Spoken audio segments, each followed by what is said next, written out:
Hi everyone, this is Rachel from Mini Ministry coming to share a little tidbit with you today.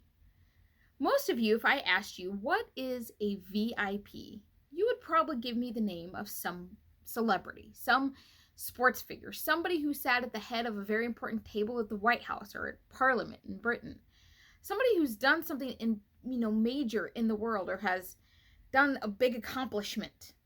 Those are all true. We see VIPs all the time. Right? And it's exciting. You're like, oh, look who that is. People who sit at the front of the table, people who sit in the nice, sports boxes that are nifty and have all the stuff given to them.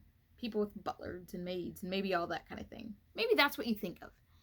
A VIP stands for a very important person. Most of us could probably come up with one or two people that would fit in that description. But I'm here to challenge you that we actually need to change what that means, and we as believers need to take hold of it.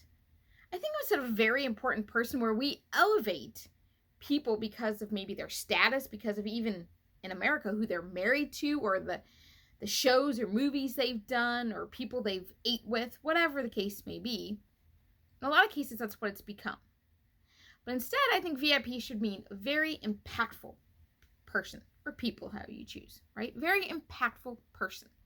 Because that's exactly what we as believers in Jesus Christ should be. We should be VIPs, very impactful people. We should be people that are not afraid to get dirty and go out and do the work of our faith.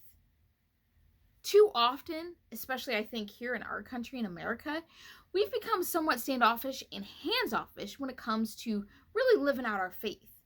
We think, oh, our church donates to this or that, or I round up my money when I go to this store and that goes to this good cause and helps this charity or this hospital or whatever.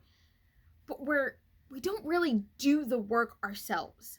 And we think somehow that because we contribute to a lot of those causes, we're just doing all the good we can do.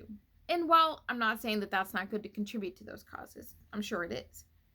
My point here is that we need to be impactful people. And sometimes that might mean you getting a little dirty. Don't wait for your church to have a sign up on a bulletin board to go deliver goods to the shut-ins. You do it yourself. Don't wait for a sheet at school to be passed around and say, hey, we need donations for the food bank. Do it yourself.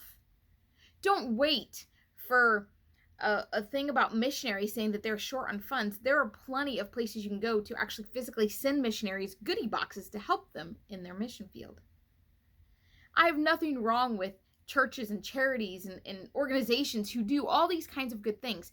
But somehow we've kind of gotten into the thought process that that's the only way we can get this stuff accomplished. And my friends, that's just simply not true.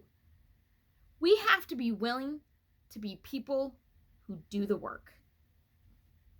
I want to suggest to you that if you're going to be the impactful person that God has intended for you to be, then you yourself need to be impactful.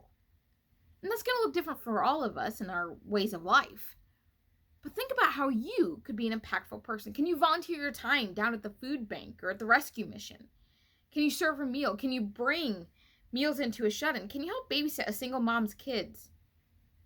What can you do to be an impactful person? Because when you get to heaven, God's not going to look at you as a VIP being that you sat with so-and-so, you ate with so-and-so, that you did all these other things. No, he wants to see how you lived out your faith and did others see Christ through you. Because my friends, if they don't see Christ through us, we're doing it wrong. So I want to challenge you today to become that VIP. Be a very impactful person. Be one of those people that go out of your way to love others. Be one of those people that desire to see Christ put on display and to make him known. Whether you're sharing the gospel with your neighbor, taking a meal to a family who just had a child, whatever the case may be, find a way to be impactful because they will know us by our works. And my friends, I can't think of anything much better than putting God on display. I hope you are a VIP, and if not, I hope you become one. And reach out to those VIPs in your life, those people who have impacted your own life, and tell them thank you, because that does make a difference. I hope you have a great day and a blessed week. Until next time.